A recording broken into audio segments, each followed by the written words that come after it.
పార్థాయ ప్రతిపోదిత అని చెప్పుకున్నాం ఈరోజు. అమ్మ గిరిజ గారు నిన్న సాయంత్రం ఎందుకో మీరు గుర్తొచ్చారు. గిరిజ గారు రావటం లేదు అనుకుని మీరు వచ్చేసారు. అంత బాగుంది కదమ్మా గిరిజ గారు అంత. ఓ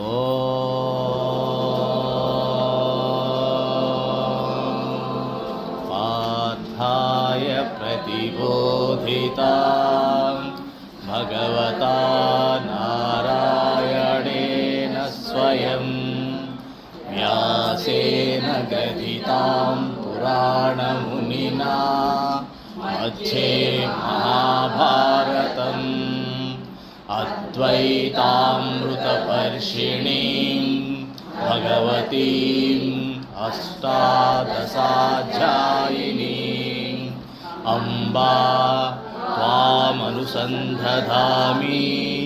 భగవద్గీతే భవద్వేషిణి. ఈరోజు 11వ అధ్యాయం మొదలు పెడతాం కదా.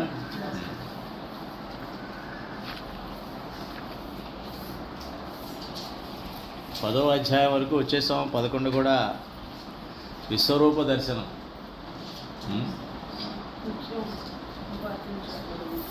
మీరు ఎంత బాగా దర్శించగలిగితే భగవంతుడి యొక్క విశ్వరూపం మనం అంతగా తరిస్తాం. ఇది చాలా ముఖ్యమైనటువంటి అధ్యాయం. ఇందులో ప్రతి శ్లోకాన్ని కూడా మన ఊహకే మనం అన్వయించుకోవాలి. ఎంత చక్కగా ఎంత బాగా మనం దాన్ని మనస్సుతో చూడగలిగితే అంత బాగా ఉంటుంది. కాబట్టి ఒక భజన కూడా అయిపోయింది కాబట్టి మీరు మళ్ళీ ఆ భగవంతుడి యొక్క మూడ్లో ఉండండి. పరమాత్మ తన విశ్వరూపాన్ని ఏ రోజు చూపించబోతున్నాడు. ఎక్కడ మొదలు పెడతారు? మీరు మొదలు పెడతారమ్మా? ఓం శ్రీ పరమాత్మనే నమః. అథ ఏకాదశోऽధ్యాయः విశ్వరూప సందర్శనయోగः. అర్జున ఉవాచ మదనుగ్రహాయ పరమం గుహ్యామధ్యాత్మసంగీతం యక్షయోక్తం వచస్తేన మోహోయం విగతో మమ. అర్జునుడు పలికిన, ఓ కృష్ణ, నన్ను అనుగ్రహింపదలచి పరమ గోప్యమైన ఆధ్యాత్మిక విషయములను ఉపదేశించితివి. దాని వలన నా అజ్ఞానము మోహము తొలగిపోయినది. ఓం శ్రీ పరమాత్మనే నమః.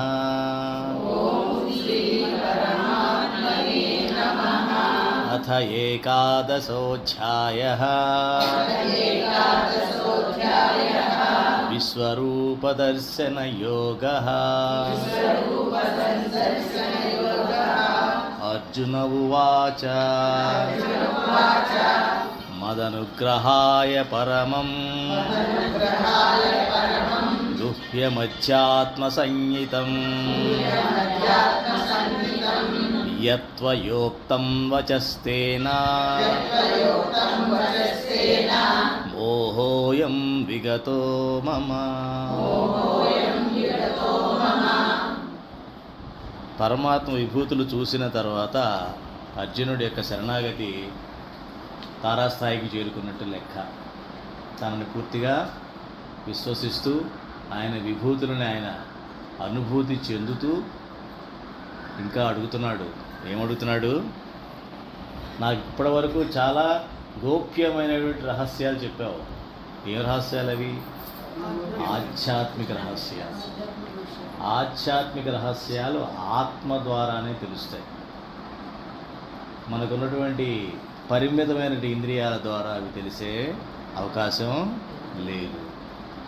అది కూడా సరైన గురువు ద్వారా ఎవరైతే ఆధ్యాత్మిక జీవితాన్ని ఆచరిస్తూ ఉంటారో, అనుభవిస్తూ ఉంటారో, అనుభూతి చెందుతూ ఉంటారో, పరమాత్మ అనుగ్రహం ఎవరి ఎడల ఉంటుందో వారి ద్వారానే ఆ రహస్యం విన్నట్లయితే ఆత్మ ప్రతిస్పందిస్తుంది.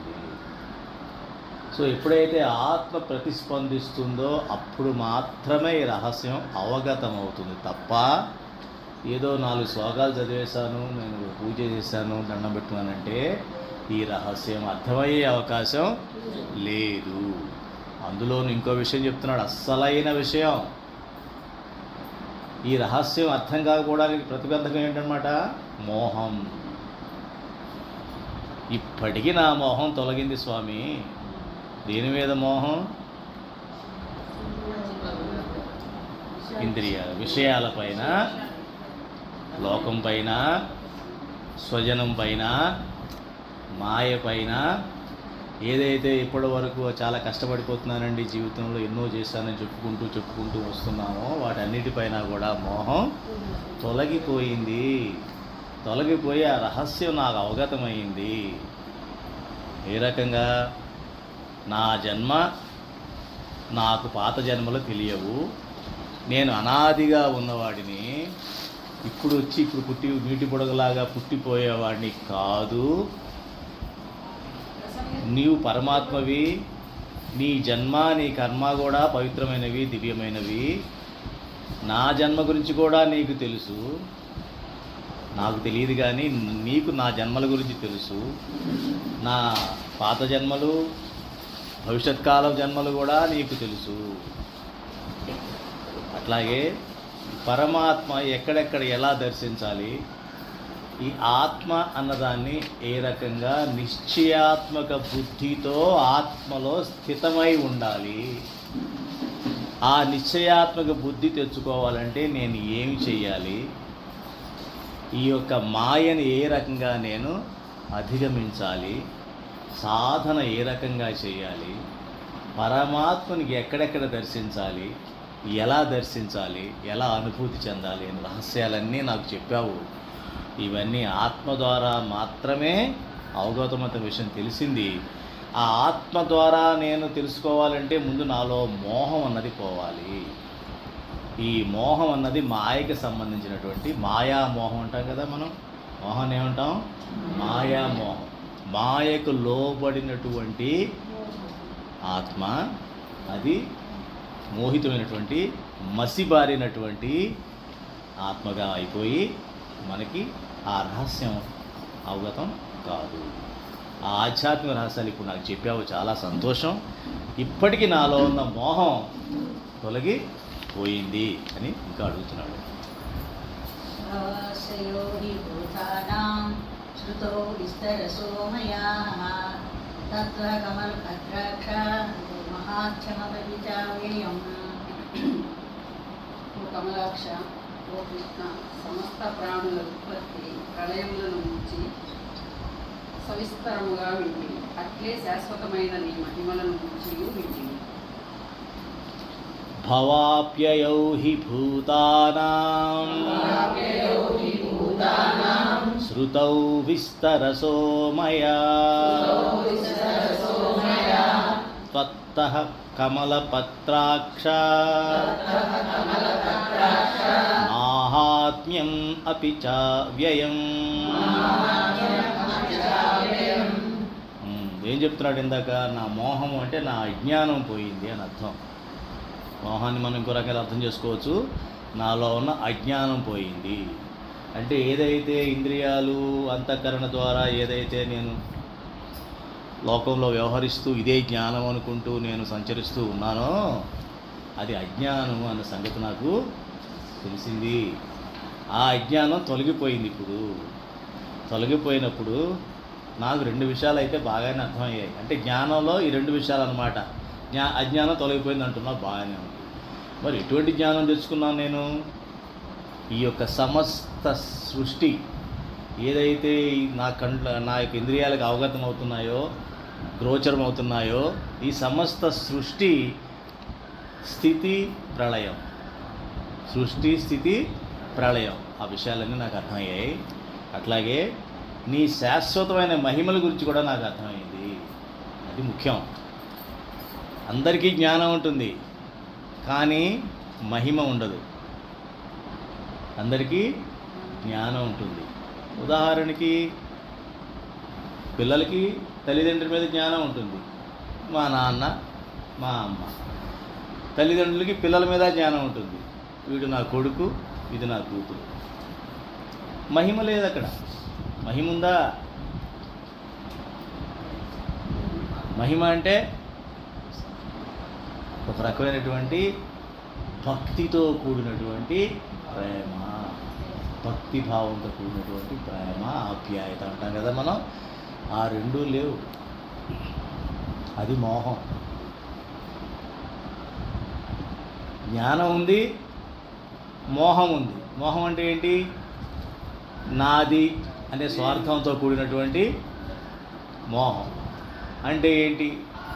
నేను ఒక 10 రూపాయలు ఇంట్లో పిల్లాడికి ఇచ్చి 100 రూపాయలు దానం చేశాను అనుకో, ఏమంటారు ఇంట్లో వాళ్ళు? మెచ్చుకుంటారా? రూపాయలే దానం తెచ్చి మందే కదా పిల్లాడికి ఇవ్వచ్చు కదా అంటారు. అంటారు కదా. అంటే ఇక్కడ ఏమున్నట్టు? స్వార్థం ఉన్నట్టే కదా. నీకేం లోటు చేయలేదుగా. నీకు 10 రూపాయలు అవసరమైంది, 10 రూపాయలు ఇచ్చా. నాకు ఎందుకు 100 రూపాయలు దానం చేయాలని దానం చేశా 100 రూపాయలు. నీకేంటి ప్రాబ్లము? అంటే మన బంధాలని ఏం బంధాలు అన్నమాట? ఆర్థిక బంధాలు అన్నమాట. మనలో ఉన్న మహిమ ఏంటన్నమాట? ఆర్థికమే మహిమ. ఇది ఎప్పుడైతే వెళ్ళిపోతుందో మహిమ కూడా పోతుంది. అర్థమైందమ్మా? ఈ మహిమని మనం సరిగ్గా అర్థం చేసుకోకపోతే జీవితంలో తీపిదనం అనేది ఉండదు. ఏదో జంతువులాగే మనం ఉంటాం. ఇంకొకటి, మనం ఏం చేస్తాం జనరల్గా, మీరందరూ పెద్దవాళ్ళు కదా, అందరూ అంటుంటారు, మా అబ్బాయి నాతో మాట్లాడట్లా, మా అమ్మాయి నాతో మాట్లాడట్లా, మనవరాలు కూడా పెద్దవాళ్ళు అయిపోయారు, పలకరించేవాళ్ళు లేరు ఇంట్లో అంటారా అనమా? జనరల్గా చెప్తున్నారు, జనరల్గా అనుకుంటారు కదా. మరి ఈ ఆధ్యాత్మిక రహస్యాలు తెలిసి సత్సంగంలో ఇన్నాళ్ళు ఉన్నందుకు పరమాత్మ అనుకుంటాడు కదా మనల్ని. వీడు నా దగ్గరండి మన వరం తీసుకొని వెళ్ళాడు, మనిషి జన్మ ఎత్తి, నేను నిన్ను తెలుసుకొని మళ్ళీ నేను ముక్తి పొంది దగ్గరికి వస్తానని వెళ్ళాడు. అదేదో లోకంలో ఉండి క్రిమిగా ఉండేవాడు, లేకపోతే ఆ రాక్షస లోకంలోనో లేకపోతే ఇంకో లోకంలో దేవలోకంలో అక్కడ ఉండేవాడు. సరే అప్పుడు తపస్సు చేశాడు, సాధన చేశాడు, నన్ను మెప్పించాడు, నన్ను ఏదో అభ్యర్థించాడు, నాతో విన్నవించుకున్నాడు. సరే అని చెప్పి నేను వరం ఇచ్చి పంపిస్తే వాడు ఒక్కసారి నన్ను తలుచుకుంటున్నాడా? నన్ను పలకరిస్తున్నాడా? అంటే ఏంటి? భగవంతుడి మహిమ నాకు తెలీదు. 60 ఏళ్ళు వస్తాయి, 70 ఏళ్ళు వస్తాయి, 80 ఏళ్ళు వస్తాయి, 90 ఏళ్ళు వస్తాయి. సత్సంగం అరగంట, కుసంగం గంటలు. సత్సంగం అరగంటే, సత్సంగంలో టైం తగ్గిపోతూ ఉంటుంది, కుసంగాలు పెరిగిపోతాయి. లోకాభిరామాయణం, వాళ్ళ మీద వీళ్ళ మీద చెప్పుకోవడం, రాజకీయాలు, సినిమాలు అవసరమా? అంటే నీకు దేని మహిమ తెలిసింది? బాగా లోకముఖ మహిమ తెలిసింది, కానీ భగవంతుడి మహిమ తెలిసిందా? దాన్ని మహిమ అంటారు. మహిమ తెలియని, విలువ తెలియని ఏది కూడా దాని యొక్క ఉపయోగం అన్నది లేదు. మరి నీలో ఎందుకు మార్పు రావటం అంటే, ఎందుకు రావటం లేదు? విపరీతమైన ప్రీతి అన్నది లేదు భగవంతుడి పైన. మహిమ తర్వాత ఇంకోటి ఏంటి? ప్రీతి. భగవంతుడి పైన ప్రీతి ఉండాలి, మిగతా దానిపైన అసహ్యం ఉండాలి. మిగతా వాటిపైన అసహ్యం అంటే అంత అసహ్యం అక్కర్లేదు, కానీ స్టార్టింగ్లో అసహ్యం లేకపోతే మళ్ళీ మొదలు. అంటే ఒక రకంగా విముఖత ఉండాలి, సుముఖత ఉండకూడదు. అలాగే ధర్మం ఎడల సుముఖత ఉండాలి, అధర్మం ఎడల విముఖత ఉండాలి. రాగద్వేషాల ఎడల విముఖత ఉండాలి, ప్రేమ ఆప్యాయతల ఎడల సుముఖత ఉండాలి. సత్సంగం ఎడల సుముఖత ఉండాలి, కుసంగం ఎడల విముఖత ఉండాలి. ఇది మహిమ అంటారు. ఈ మహిమ చెప్పడం కోసం ఇంత చెప్పాల్సి వచ్చింది. ఈ మహిమ కోల్పోయిన తర్వాత ఏం జరుగుతుందంటే సరే పెళ్లి చేసుకుంటా పిల్లలు పడతారు మామూలే, అది వ్యవహారాన్ని ప్రతి చోట నడుస్తున్న వ్యవహారం అది, పెద్ద గొప్ప విషయం ఏం కాదు అందులో. కానీ వాళ్ళని పోల్చుకుంటూ సరే ఏసీలో పడుకుంటాం లేదా నేలలో పడుకుంటాం, ఏమైంది నిద్ర కావాలి కదా. సరేనయ్యా నువ్వు 50,000 పెట్టి పరుపు కొన్నావు, నిద్రపోయావు, 5 లక్షల పరుపు, నేను 5 లక్షల పరుపు నీకు గిఫ్ట్ ఇస్తా, నేను నిద్రలో ఏం తేడా వస్తుందా? అలసిన శరీరానికి రాయైనా మరి రిటర్న్ ఎక్కువ రావాలి కదా. అలసిన శరీరానికి ఇదైనా వస్తుంది. డబ్బులు ఎక్కువ పెట్టి కట్టే పరుపు మీద ఇంకా ఏదో తేడా, ఇంకా ఏదో నిద్ర రావాలి, ఆధ్యాత్మిక నిద్ర, ఏదో యోగ నిద్ర.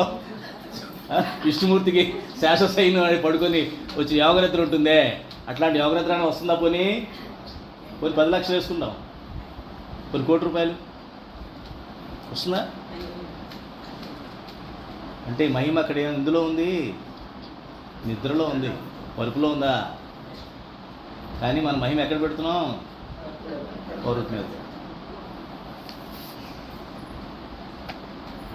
ఈ రకంగా ఎవరైతే ఆలోచించగలుగుతారో వాళ్ళు సత్సంగంలోనే ఉన్నట్టు లెక్క. అంటే అర్థం ఏమిటి? చేప నీళ్ళల్లో ఉన్నంతసేపు దానికి తెలియదు చేపలో ఉన్నట్టు, నీళ్ళలో ఉన్నట్టు. మనం గాలిలో ఉన్నంతసేపు మనకు తెలియదు గాలిలో ఉన్నట్టు. గాలిలో అంటే అదే గాలి పీలుస్తున్నంత ప్రెషర్ బయట ఉండి మామూలుగా తిరిగేస్తుంటే మనకి తెలియదు అసలు, పట్టించుకుంటాం ఆ గాలి వస్తుందా లేదా అన్నది. కొండ ఎక్కుతున్నప్పుడు గాలి రాకపోతే అన్న ఆయాసపడతాం, కానీ మామూలు టైంలో అనుకోం కదా. చేప కూడా అంతే కదా, దాని విషయం ఎప్పుడు తెలుస్తుంది? దాన్ని బయటికి తీసినప్పుడు గిలగలు కొట్టుకుంటుంది. మనల్ని కూడా ఏ కొండపైకి ఎవరెస్ట్ మీదకి తీసుకెళ్తే అప్పుడు తెలుస్తుంది మనకి గాలి ఆడకపోవడం. మానసరోవరికి వెళ్ళినప్పుడు, లేదు పాతాళంలో తీసుకెళ్తే అప్పుడు తెలుస్తుంది గాలి ఆడకపోవడం కదా. సత్సంగం అలా ఉండాలి. సత్సంగంలో ఉన్నంతసేపే మీకు హాయిగా ఉండాలి. సత్సంగం అంటే ఇక్కడ ఉంటేనని కాదు, ఆల్రెడీ మా సత్సంగ దీక్షలో చెప్పుకున్నాను సత్సంగం అంటే ఏంటి అన్నది. 4వ శ్లోకం 5వ శ్లోకంలోనూ ఉండేది. ఏమిటి సత్సంగం అంటే? ఆత్మతో కలిసి ఉండాలి, పరమాత్మతో కలిసి ఉండాలి, సత్శాస్త్రాలతో కలిసి ఉండాలి, సద్భక్తులతో కలిసి ఉండాలి, సద్గురువులతో కలిసి ఉండాలి, ధర్మంతో కలిసి ఉండాలి.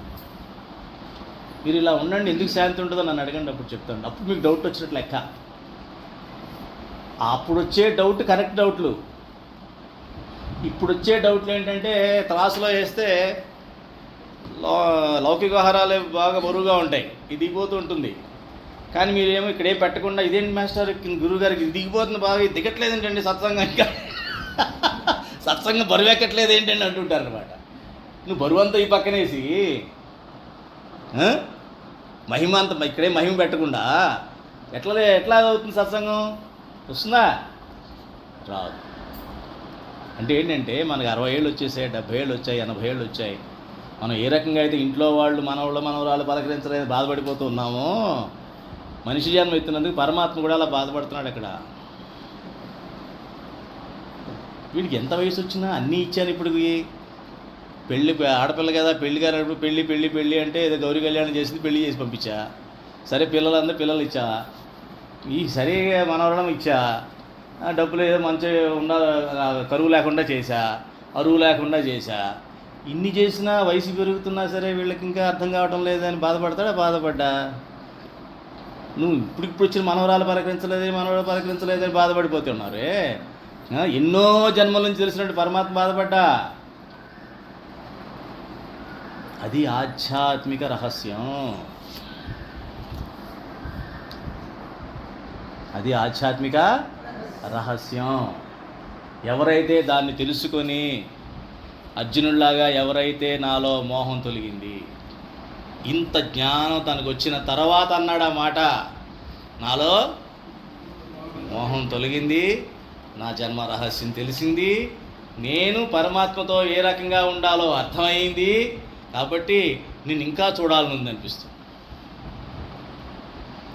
నాకు మాటల్లో చెప్పావు, నా చుట్టూ కనబడే సృష్టిలో నేను నన్ను ఎక్కడ చూడాలో చెప్పావు. ఏ చెట్లో చూడాలో, ఏ పుట్టలో చూడాలో, ఏ రాయిలో చూడాలో, ఏ కొండలో చూడాలో, ఏ గోవులో చూడాలో, ఏ పక్షిలో చూడాలో అన్నీ చెప్పావు. నాకేంటో చూడాలని ఉంది నిన్ను ఆ రకంగా అని అడగబోతున్నాడు అన్నమాట. కాబట్టి మనం ఇప్పుడు తెలుసుకున్నది ఏంటి? మహిమ తెలుసుకోవాలి. ఎక్కడ మహిమ ఉంటే అక్కడ ఆ మహిమ దగ్గర కూర్చుంటే ఆ యొక్క వెలుతురు మనకి ప్రసరించి మనకి శాంతిగా ఉంటుంది. అయిందమ్మా? అర్థం కాదు ఇప్పుడు అడగండి. ఇది చాలా ఇంపార్టెంట్ టాపిక్. ఇప్పటివరకు చేసే సత్సంగం ఒక ఎత్తు, ఇప్పుడు ఇది అర్థం చేసుకున్న సత్సంగం ఒక ఎత్తు. ఇది ఎట్లాంటిదంటే 10 సంవత్సరాలు చదివి 10వ క్లాస్ వరకు చదువుకుంటూ వచ్చేసేసి 10th క్లాస్ ఎగ్జామ్ రాసి అప్పుడు తెలుస్తుంది అనమాట వీడు పాసా, ఫెయిలా, ఫస్ట్ క్లాసా, డిస్టింక్షన్ సర్టిఫికేట్ ఎప్పుడు ఇస్తారు? 10వ తరగతిలో ఇస్తారు. అప్పటి వరకు ఆడుతూ పాడుతూ ఏదో అలా వెళ్ళిపోవచ్చు. ఇప్పుడు స్కూల్కి వెళ్తున్నాం, అందరం వెళ్తున్నాం, చిన్నప్పుడు వెళ్తున్నాడు స్కూల్కి, చిన్నప్పుడు సత్సంగానికి వెళ్తున్నానండి. మహిమ తెలిసిందా? మహిమ తెలియకపోతే వచ్చే మార్కులు తక్కువ ఉంటాయి. ఇదే మా మహిమ. ఎప్పుడైతే మోహం అంతరిస్తుందో అప్పుడు మహిమ బలం పెరుగుతుంది. ఎప్పుడైతే మహిమ బలం పెరుగుతుందో పరమాత్మ యొక్క తేజస్సు, పరమాత్మ యొక్క నీడ, ఒక్కోసారి నీడ ఎప్పుడు అవసరం అవుతుంది మనకి? తాపం పెరిగిపోయినప్పుడు. విపరీతమైన గ్రీష్మతాపం కావచ్చు, ఎండాకాలంలో ఇది ఏదన్నా కష్టాలు రావచ్చు, మానసికమైన తాపాలు రావచ్చు, విపరీతమైనటువంటి బాధ, వ్యధ అంటారు దాన్ని. అది ఎవరూ దాచలేరు, తీర్చలేరు. అటువంటి వ్యధ రావచ్చు. అప్పుడు ఆయన నీడపిస్తాడు. మిగతా అప్పుడు ఆయన యొక్క వెలిగిస్తాడు. మిగతా అప్పుడు మరి వెలుగంటే ఏంటి? ఆయన వెలుగంటే తేజస్సు. తేజస్సు అంటే జ్ఞానము. జ్ఞానం ఇస్తాడు. ఇలాంటి జ్ఞానం ఇస్తాడు. ఏంటి? ఆ మహిమని మీకు తెలియపరుస్తాడు. ఇప్పుడు అర్జునుడు ఆ మహిమతో కూడినటువంటి మోహం పోయిన తర్వాత ఆ స్థితిలో ఇప్పుడు పరమాత్మని దర్శించబోతున్నాడు. ఆ పరమాత్మ యొక్క అనుగ్రహంతో మిమ్మల్ని కూడా ఆ స్థితికి తీసుకెళ్ళాలని కొద్దిగా నేను ప్రయత్నించా. ఇక తర్వాత పరమాత్మ ఇష్టం నాదేం లేదు. తర్వాత ఏవమేతత్యాతాతత్వం ఆత్మానం పరమేశ్వర ద్రష్టుమిచ్చామి తే రూపం ఐశ్వర్యం పురుషోత్తమ.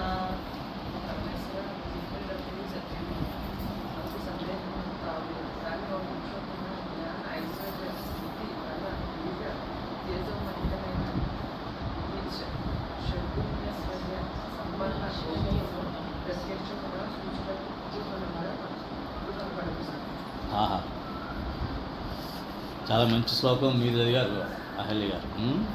తాత్పర్యం మీరు చదివారు లేదా? అది ఏవమే తద్యథార్థత్వం ఆత్మానం పరమేశ్వర ద్రష్టుమిచ్ఛామి తే రూపం ఐశ్వరం పురుషోత్తమ. నా మోహం తొలగిపోయింది, నేను మహిమ తెలిసింది. అంటే నువ్వు చెప్పింది మొత్తం సత్యమే అని నేను పూర్తిగా విశ్వసిస్తున్నాను. అందులో ఎటువంటి సందేహానికి కూడా తావు లేదు. కించిత్ సందేహానికి కూడా తావు లేదు. నేను సిద్ధంగా ఉన్నాను. పురుషోత్తమా, నీ జ్ఞానము, నీ ఐశ్వర్యము, నీ శక్తి, నీ బలము, నీ వీర్యము అంటే ధీరుడు అనమాట. ధీరుడు అంటే ఏంటంటే చలించడు ఇంకా. అటువంటి వాడు తేజోమహితమైన నీ సద్గుణ ఐశ్వర్య సంపన్న రూపాన్ని ప్రత్యక్షంగా చూడడానికి కుతూహలపడుతున్నాను. ఇది మరీ చాలా పెద్ద ఆశ కదా. అంటే మానవుడిగా నువ్వు అవతరించావు నా పక్కన, బాగానే ఉంది. నిన్ను ఒక మంచి వ్యక్తిగా చూడగలుగుతున్నాను. సరే, నువ్వు నీ గురించి చెప్పావు కాబట్టి నాలో మోహం కూడా పోయింది. కాబట్టి ఎందుకు పోయింది? ఒక జ్ఞానం వలన పోయింది. నువ్వు చెప్పిన జ్ఞానం వలన, ఆ రహస్యం వలన పోయింది. కానీ నువ్వు నా పక్కన ఇంకా మనిషిగానే కనిపిస్తున్నావు కాబట్టి నాకు కొంచెం ఇంకా నిన్ను ఇంకా గొప్పగా చూడాలనిపిస్తూ ఉంటుంది. ఆ రూపం కూడా చూపించేసే అంటున్నాడు. జ్ఞానం ఇచ్చావు, నేను నాకు అర్థమైంది, మోహం పోయింది, నీ మహిమ అర్థమైంది, నాలో మోహం కూడా పోయింది, జ్ఞానం వచ్చింది, బాగానే ఉంది. నా ఆత్మ కూడా శాంతిగానే ఉంది. ఇంకొంచెం ఆశ కదా, భక్తులందరూ కోరుకుంటారు. ఎంత ఇదైనా కూడా పరమాత్మ చూడాలనుకుంటారు. డైరెక్ట్ ముక్తి కావాలి, కైవల్యం కోరుకునే వాళ్ళు వేరే ఉంటారు. కైవల్యం కాదు, పరమాత్మను కూడా నేను ఎప్పుడైతే ఆరాధించిన భగవంతుడు నా కళ్ళకు సార్ కనిపిస్తే బాగుండు అని కూడా కోరుకుంటూ ఉంటారు. మనకు తెలిసిన చరిత్రలు చాలా ఉన్నాయి. ఎంతమంది భక్తులకి పరమాత్మ అలా కనిపించినటువంటి ఇవి కూడా ఉన్నాయి. మనకు కూడా స్వయంగా అందులో నేను కూడా చాలా ఆనందపడతాను. సాయిబాబా నాకు కనిపించిన విషయం కూడా మీకు చాలా షేర్ చేసుకున్నాను నేను. ఇట్లా కొంచెం జరుగుతూ ఉంటాయి. ప్రత్యక్షంగా ఇలా కనిపించిన ఇది కూడా నాకు ఉన్నాయి. అదే రకంగా ఈయన ఇంకా అడుగుతున్నాడు అనమాట, నీ అన్నీ కలిపి, నీ జ్ఞానము, నీ ఐశ్వర్యము, ఇవన్నీ కూడా నువ్వు చెప్పావు మాటల్లో, కానీ దాన్ని ఒక రూపంలో నాకు చూపించు అన్నీ కలిపి అని చెప్తున్నాడు అనమాట. అర్జునుడేమో లేకపోతే మాట్లాడతాను. నేను చెప్పాను. నెక్స్ట్ అమ్మా.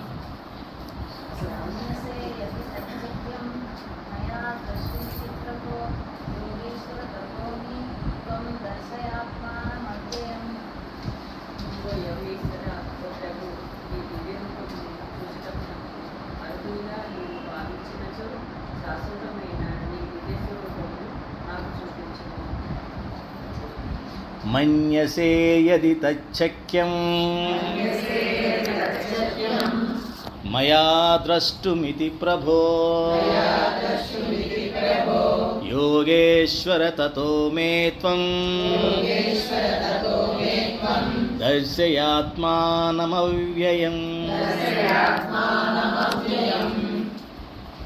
ఓ యోగీశ్వర, ఓ ప్రభు. ఇక్కడ చూసారా ఎలా అడుగుతున్నాడో అర్జునుడు? వినయంతో కూడిన విన్నపం. దీన్ని ఏమంటారు? వినయంతో విధేయతో కూడినటువంటి విన్నపం. ఈ విషయాలు మనం విని ఈ పదాలను అర్థం చేసుకున్నట్లయితే మనకి సాత్విక గుణం పెరుగుతుందమ్మా. మన మాటలో కరుకుదనము ఏ ఉంటాయి కదా పల్లెటూళ్ళలో, మనం చిన్నప్పుడు మాట్లాడే మాటల అదే యాస కంటిన్యూ చేస్తూ నేను చాలా గొప్పవాడిని అనుకుంటూ ఉంటారు చాలామంది. అదే యాస కంటిన్యూ అవుతుంటుంది.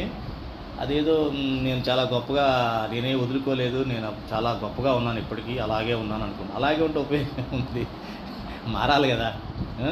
అలాగే అదే గుణాలతో ఉన్నట్లయితే ఉపయోగం ఏముంది? చెప్పే కదా నిన్న, మొట్టమొదటి ఆనందం ఏం కావాలి? లౌకిక ఆనందం నుంచి సాత్విక ఆనందానికి రావాలి. సాత్విక ఆనందం రావాలంటే నేను చేసే ప్రతి చర్య, ప్రతి ఆలోచన, ప్రతి పని కూడా సాత్వికంగా ఉండాలి. ఎప్పుడైతే సాత్వికంగా ఉంటుందో నాలో సద్భావం పెరుగుతుంది. నాలో సద్భావాలు ఎప్పుడు పెరుగుతాయో సత్కర్మలు జరుగుతాయి. సత్కర్మలు సద్భావాలు వస్తాయి. సద్భావాల్లో ఆత్మభావం పెరుగుతుంది. ఇంతుంది.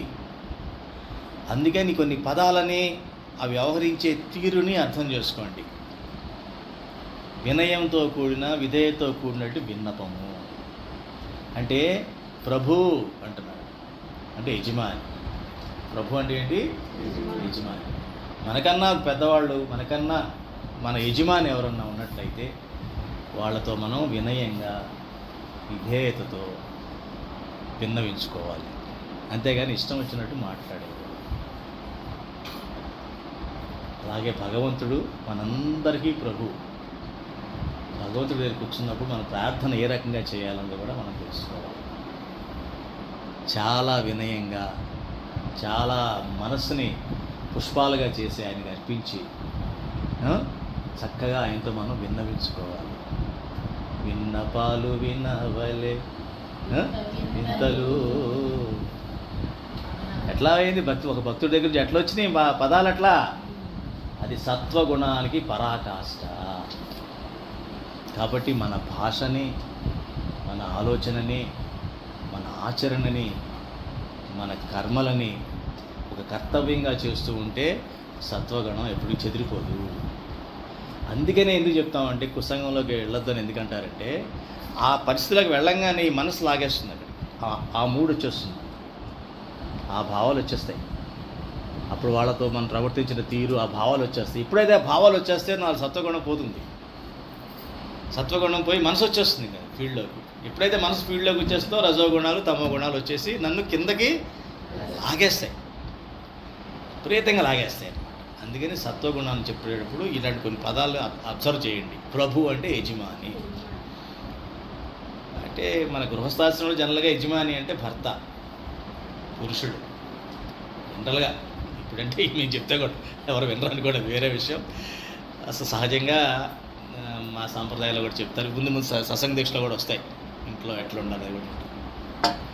అవన్నీ చెదిరిపోబట్టి మనకి వాళ్ళు ఏమైందంటే, మన ఎవరో అంటున్నారు లక్ష్మీదేవి నారాయణ హస్బెండ్ కాళ్ళు ఇప్పుడు పడతా ఉంటుందా అని చెప్పేసి. అది తప్పు కదా. లేడీస్ ఎవరో అంటున్నారు. అమ్మ ఆయన నారాయణుడు కాదు, నువ్వు లక్ష్మి కాదు, ఎందుకు గొడవ, వాళ్ళతో ఎందుకు పోల్చుకుంటారు మీరు, వాళ్ళతో పీల్చుకొని మీరు కొట్టుకుంటారు ఎందుకు అనవసరంగా, అదేం కాదులే, ఆయన నారాయణుడు నువ్వు లక్ష్మి అవుతావు, కాదు నువ్వు లక్ష్మి అయితే ఆయన నారాయణుడు అవుతాడు, ఈ రెండు కాదు కాబట్టి ప్రస్తుతం ఆ టాపిక్ పక్కన పెట్టండి అని చెప్పడం జరిగింది. అంటే ఏంటి, అందులో కొంత కావాలి కానీ అంతా వద్దు. ఎట్లా కుదురుతుంది? నువ్వు ఆ భావంలోకి వెళ్ళాలి, ఆ ఆలోచనలోకి వెళ్ళాలి, ఆ ధర్మం ఫాలో అవ్వాలి.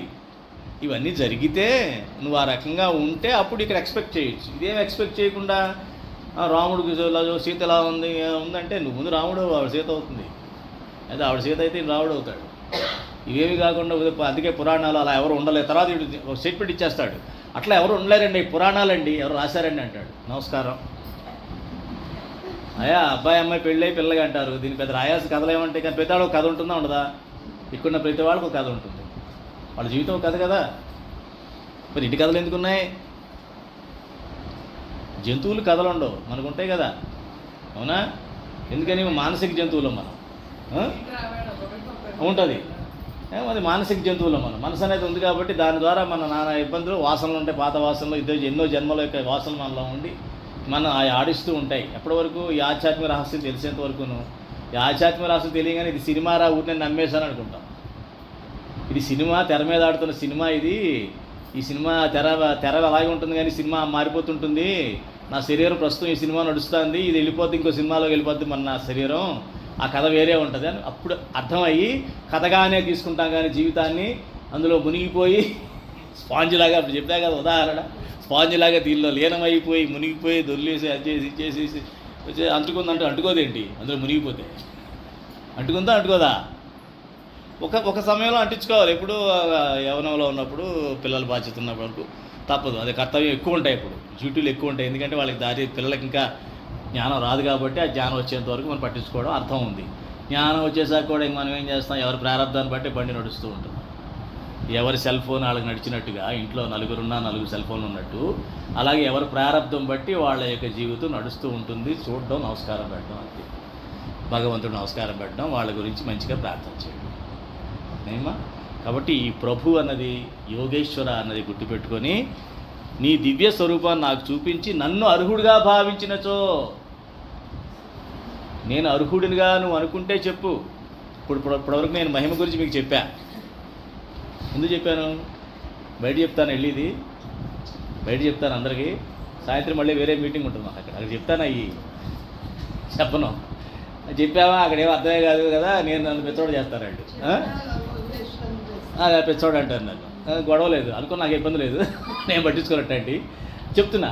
అంటే ఏంటన్నమాట, ఎక్కడ చెప్పాలో అర్హులకి చెప్పాలి, అర్హులకి చెప్పాలి.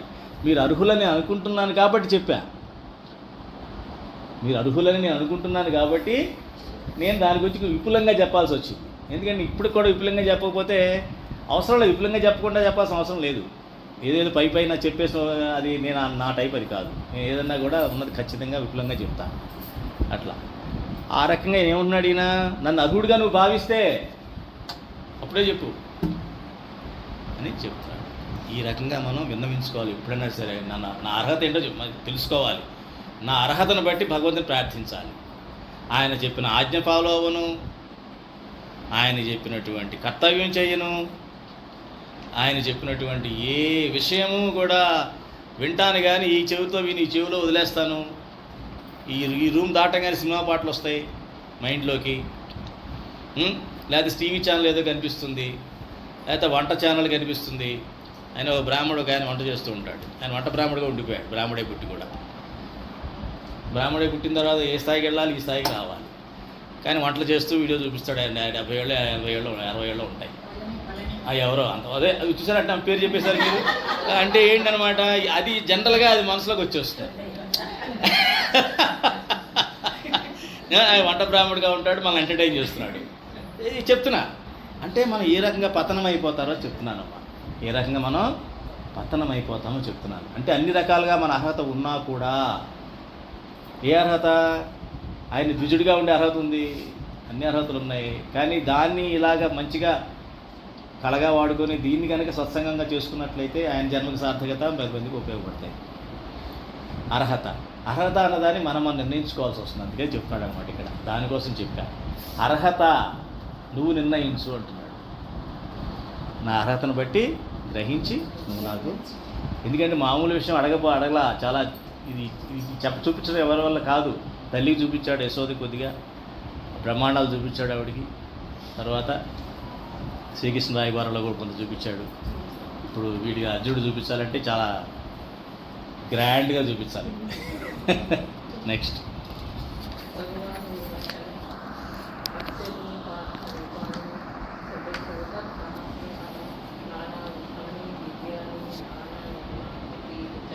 శ్రీ భగవానుడు పలికిన ఓ అర్జున, అసంఖ్యాకములైన విధములైన పెక్కు వర్ణములు ఆకృతులు గల నా అలౌకిక రూపములు చూడుము. శ్రీ భగవాన్ ఉవాచ పశ్య మే పార్థ రూపాణి శతశోథ సహస్రశః నానావిధాని దివ్యాని నానావర్ణాకృతీని చ. ఇప్పుడు నా అలౌకిక రూపాన్ని నీకు చూపిస్తున్నాను. అలౌకిక రూపం అంటే, లౌకికము అంటే లోకానికి సంబంధించిన, అలౌకికము అంటే నువ్వు ఉండే లోకంలో కానిది, నువ్వు ప్రస్తుతం ఏ లోకంలో ఉన్నావో ఆ లోకంలో ఉండి నువ్వు గమనించలేనిది, నువ్వు చూడలేనిది నేను నీకు చూపిస్తున్నాను. మరి ఎట్లాగా? మరి ఈ చక్షులతో కుదురుతుందా? ఈ కళ్ళతో కుదురుతుందా? ఈ కళ్ళతో లౌకికమే చూడగలుగుతాను, అలౌకికంగా చూడగలమా మనం? కాబట్టి ఆయన దివ్య దృష్టి ఇస్తాడు కదా, చూడడం జరుగుతుంది. ఏం చెప్తున్నాడు? అసంఖ్యాకములైన బహువిధములైన పెక్కు వర్ణములు. ఇప్పుడు కూడా మనకి రూపము, దానికి సంబంధించినటువంటి రంగు, వర్ణం, వాసన ఇవి ఉంటాయి. సృష్టిలో ప్రతిదానికి ఉంటాయి. ఎందుకని పంచభూతాలతో కూడినవి కదా ఇవన్నీ కూడా. అంతే కదా. పువ్వు ఉందమ్మా, ఆ పువ్వుకి ఒక రంగు ఉంటుందా, ఒక వాసన ఉంటుందా? ఆ రెండు విడదీయగలమా మనం? అబ్బే నాకు రంగు వద్దు, వాసన ఒకటే రావాలి అని విడదీయగలమా? అందులోంచి తీయలేము. అలాగే మనిషి ఉంటాడు, మనిషి రూపం ఉంటుంది, స్వభావం ఉంటుంది. ఈ రెండు విడదీయగలమా? ఆ స్వభావంతో కూడిన వాడినే మనం మనిషి అంటాం, లేకపోతే దాని శరీరం అంటాం. అది మృత శరీరమో తెలియదు, బ్రతికున్న శరీరమో అర్థం కాదు. చనిపోయిన తర్వాత మృత శరీరాన్ని శరీరమే అంటాం, కానీ మనిషి అంటామా? మృత శరీరాన్ని ఏమంటాం మనం? శరీరము అంటాం. మనిషి అనమే అంటామా? అను. ఎందుకని? అది ఉత్త శరీరం మాత్రమే. కాబట్టి ఆ రకంగా మనకి ఈ రూపము, స్వభావము కలిపి ఉంటాయి. ప్లస్ కాలం కూడా ఉంటుంది కదా, కాలం కూడా ఉంటుంది కదా.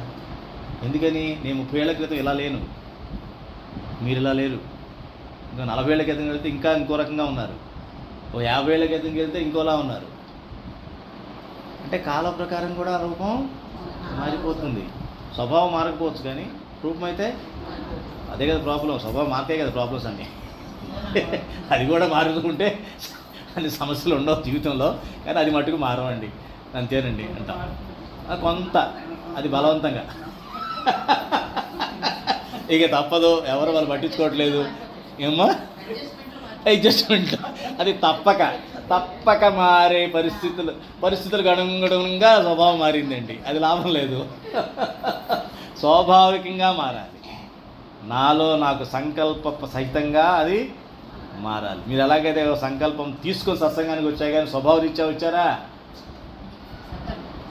సంకల్పం ఎక్కడో బాగా మీకు భగవంతుడు ఆ విజ్ఞత ఇచ్చాడు. సత్సంగానికి వెళ్ళాలి, ఆ ఆనందాన్ని, ఆ శాంతిని, పరమాత్మ తత్వాన్ని నేను ఆస్వాదించాలి. నాకు తెలియటం లేదు దాన్ని ఎలా ఆస్వాదించాలో. కానీ భగవంతుడు ఉన్నాడు అన్న భగవంతుడు అనగానే నాకు రకమైన మంచి భావం కలుగుతోంది లోపల. శ్రీకృష్ణ పరమాత్మ ఎలాగ విశ్వరూపాన్ని అడిగాడో మీరు కూడా అలా అనుకుని ఉంటారు. భగవంతుడిని పూజ చేస్తున్నప్పుడు చాలా బాగుందే అన్నప్పుడు ఈయన గురించి ఇంకా తెలుసుకొని ఆ తత్వాన్ని తెలుసుకుంటే, పరమాత్మ తత్వాన్ని ఎంత బాగుంటుందో కదా అని ఇప్పుడు మీకు అనిపించింది. అట్లా అనిపించింది అనగానే అమ్మా అనిపిస్తూ ఉంటుంది. ఆ సత్సంగం అన్న మాట వినపడంగానే మీలాంటి వాడికి సీనియర్లు కాబట్టి మీకు పర్వాలా, అటువంటి వాళ్ళు కొత్త వాళ్ళు ఇప్పుడే వచ్చారు, ఆవిడ ఇప్పుడే వచ్చారు. అటువంటి వాళ్ళు కూడా రాగలిగారు అంటే అర్థం ఏంటన్నమాట, సత్సంగం ఇప్పటి నుంచే వాళ్ళకి వచ్చి, అప్పుడు అరుణ్ గారు కూడా ఇప్పుడే వచ్చారు. ఈ సత్సంగాన్ని ఆస్వాదిస్తున్నారు. చూసారా, ఆ పరమాత్మ తత్వాన్ని ఆస్వాదించడానికి అలౌకికమైనటువంటి ఒక స్థితికి మీరు ఉన్నారు ప్రస్తుతానికి. దివ్య దృష్టి మనకి భగవంతుడు ఇవ్వలేడు, కానీ ఆ స్థితితో అర్జునుడు చూసిన దాన్ని మనం కొద్దిగా తెచ్చుకునే ప్రయత్నం చేద్దాం. రేపు చెప్పుకుందాం. ఏమా